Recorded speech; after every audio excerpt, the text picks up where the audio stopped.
Hola a todos, ¿cómo están? Vamos a comenzar esta quinta videoreseña.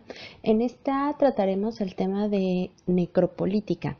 Este término fue acuñado y utilizado por primera vez en el 2003 por el filósofo de Camerún, Achille Mbembe.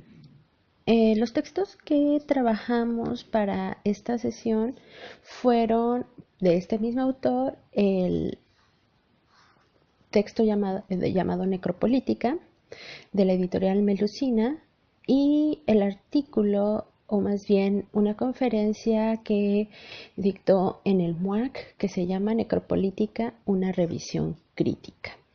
Si bien este término fue utilizado en el 2003, para Membe, este empieza a tener sentido como práctico a partir de el denominado Septiembre 11, que propone con la noción de necropolítica Membe.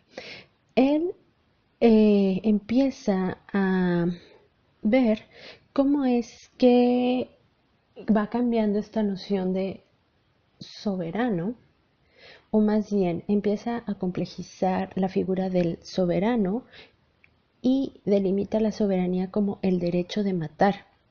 Esto lo va a argumentar con la noción Foucaultiana de biopoder y el estado de excepción y el estado de sitio.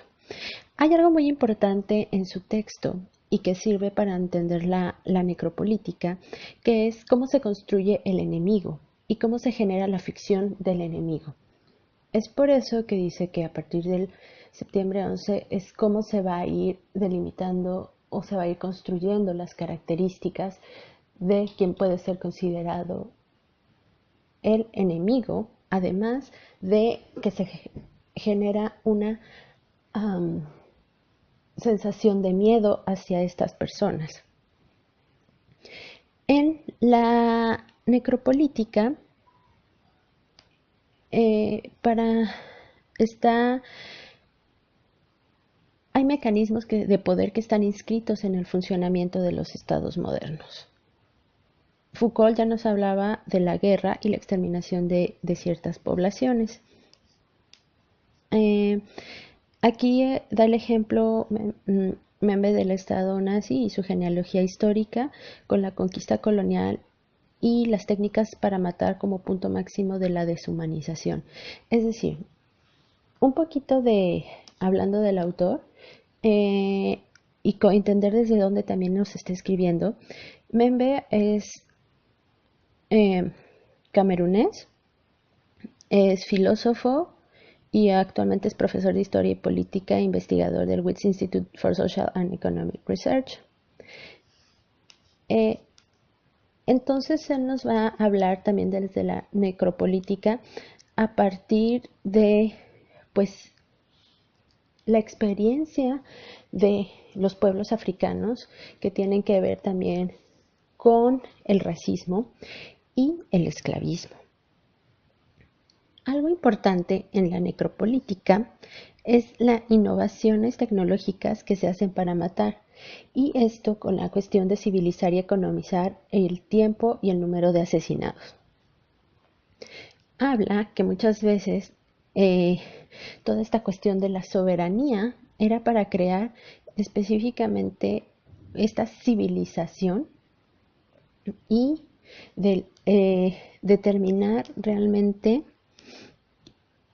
eh, estas fronteras entre lo que es estas fronteras entre lo que pues se puede decir quién es el soberano o quién tiene la capacidad de matar y quiénes no. Con respecto a una lógica económica de la que nos habla también Membe, que tienen estas innovaciones tecnológicas, también se va a crear una nueva experiencia de crueldad que va a ser el terror, y que también aquí es muy importante la figura del enemigo. Vamos a ver que en la cuestión de nos pone como ejemplo o cómo entender esta idea de los estados también de excepción y la aplicación del terror,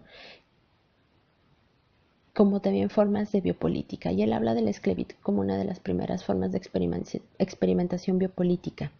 Para él, la figura del esclavo va a perder tres estatus. Bueno, tres cosas. Pierde el hogar, los derechos sobre su cuerpo y el estatus político. Entonces, el esclavo va a ser un muerto en vida, donde la cuestión racial va a influir en su existencia. Él va a decir que esto va a estar ligado a esta racionalidad occidental totalmente económica y va a potencializar la violencia, que va a hacer de la masacre una burocracia, y que también lo va a comparar con el Estado nazi, ¿no? Finalmente, como estas técnicas de matar se van a ir sofisticando para matar el mayor número de personas de manera burocrática. Ahora, dice que para hablar del estado de sitio nos pone el ejemplo de Palestina. Vuelve a surgir la figura del enemigo, la tecnología de guerra y la inmovilización y segregación, que son las características de lo que se podría llamar el estado de sitio. Aquí es, ¿quién se vuelve el enemigo?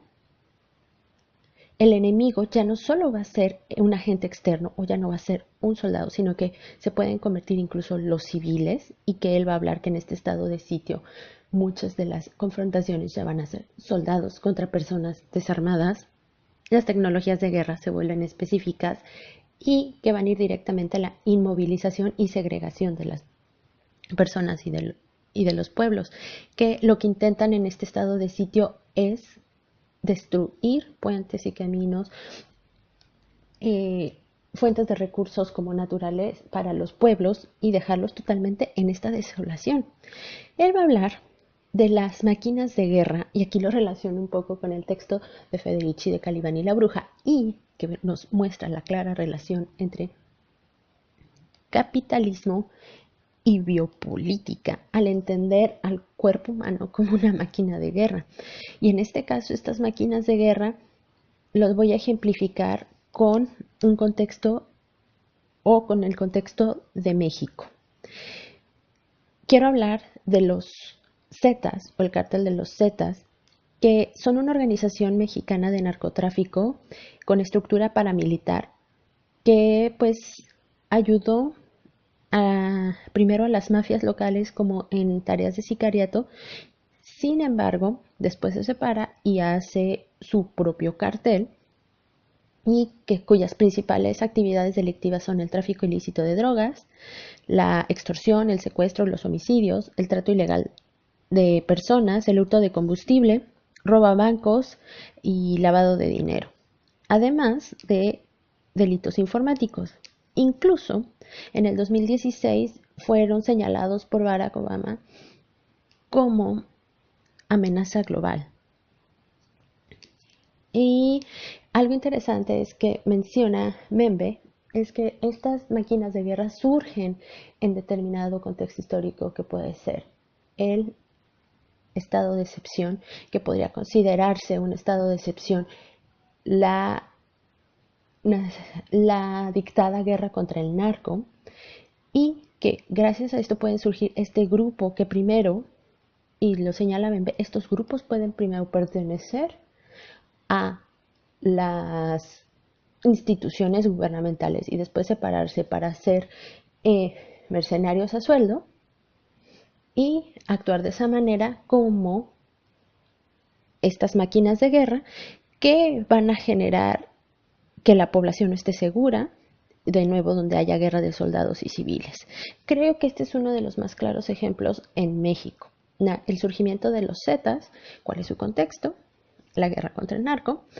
Los Zetas eran antiguamente o surgen a partir de grupo de militares élite que desertan y que ven las oportunidades económicas de fungir como una máquina de guerra en el país.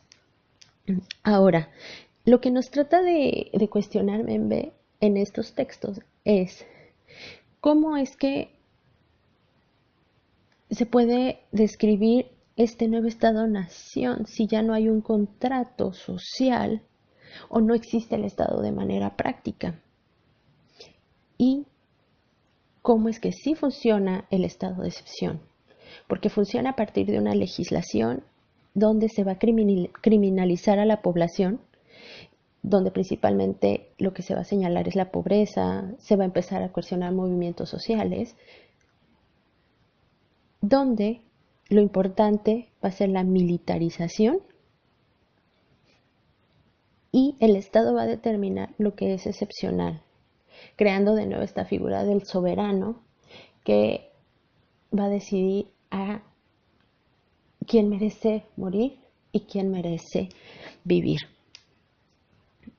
En una recomendación que puedo hacer para que se siga esta línea de necropolítica y se pueda entender esta relación de economía con biopolítica y puede ser el texto de Sayak Valencia, Capitalismo Gore, para que se entienda más esta relación entre cómo es la violencia o cómo la violencia también se vuelve una herramienta económica, una forma de consumo y socialización en México. Pues los espero en la próxima video reseña. Me gustaría tener comentarios sobre ustedes y que piensen cómo en sus países hay ciertas características o cómo es ejercida la necropolítica. Nos vemos.